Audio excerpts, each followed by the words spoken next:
এখন ওই চাচার কাছ থেকে শুনবো। এখান থেকে বাড়াই কত কিলো রাস্তা জানেন? বাড়াই জানি না তো। জানেন না? তো প্রিয় দর্শক কিলো দেখেন, নাই তো, কিলো নাই তো, কিলো আর করা নাই। কিলোর ইয়ে নাই, না। অথচ কিলো মানে কিলোর ইয়ে দেওয়া আছে কিন্তু মানে মিশে গেছে আর কি। এদিকে নিয়ে আসুন, ক্যামেরাম্যান একটু নিয়ে আসো তো।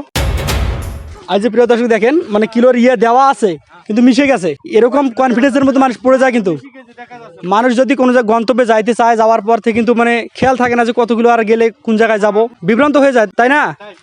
ঠিক আছে, যাই হোক প্রিয় দর্শক, আমার কথা হলো মানুষ যদি বিভ্রান্তের মধ্যে না পড়ে যায়, মানুষ তাদের গন্তব্যে যাওয়ার জন্য যদি কোনো প্রকার ভেজাল না হয়, এটাই আমি চাইবো। এখন ওই জায়গার পরিবর্তন আপনারা দেখতেই পাবেন। আর আপনারা লক্ষ্য করছেন কিনা জানি না, পিলারটার কি অবস্থা হয়ে আছে আপনারা দেখতেই পাচ্ছেন। অনেকে আমাকে বললো, মমিন ভাই ওখানকার সব লেখা উঠে গেছে। আমি ওদের কথায় কান না দিয়ে আমি আমার কাজ করলাম। আর হ্যাঁ প্রাণপ্রিয় ভাই ও বোনেরা, আপনাদেরকে বলতেছি, এরকম কিছু যদি আপনাদের এলাকায় হয়ে থাকে, অবশ্যই আপনারা নিজ দায়িত্বে ঠিক করবেন। আর আপনাদের নিজ দায়িত্বে যদি এরকম করতে মন না চায়, তবে আপনারা আমাকে বলতে পারেন, আমি গিয়ে ঠিক করে দেবো ইনশাল্লাহ। যত দূরেই হোক না কেন আমি যাওয়ার চেষ্টা করব। তারপরেও আমার কথা হলো, মানুষ যদি বিভ্রান্তের মধ্যে না পড়ে যায়, এমন সময় রাস্তাঘাটে কোনো মানুষ থাকে না, ওই সময় নতুন মেহমানেরা এসে খুঁজে পায় না তার গন্তব্য কোথায়। যেখানে আমাকে অনেকেই বলেছিল, মমিন ভাই এখানকার সবকিছু মিশে গেছে, ওই জায়গার পরিবর্তন আমি ওদেরকে দেখাই দিছি। আর হ্যাঁ প্রিয় দর্শক, সকলে আমার জন্য দোয়া করবেন। আমি কিন্তু কিছুদিন থেকে মানবিক কাজ করতেছি এবং অনেকগুলো প্রবাসী ভাই আমার অ্যাকাউন্টে টাকা পাঠাইতেছে। আলহামদুলিল্লাহ, যতদিন বেঁচে আছি আমি চাইবো আমার দ্বারা মানুষের উপকার হোক, ক্ষতি যদি না হয়। প্রিয় দর্শক, আপনারা যদি মনে করেন যে মানুষের একটু হলেও উপকার হয়েছে, অবশ্যই কিন্তু লাইক কমেন্ট করবেন।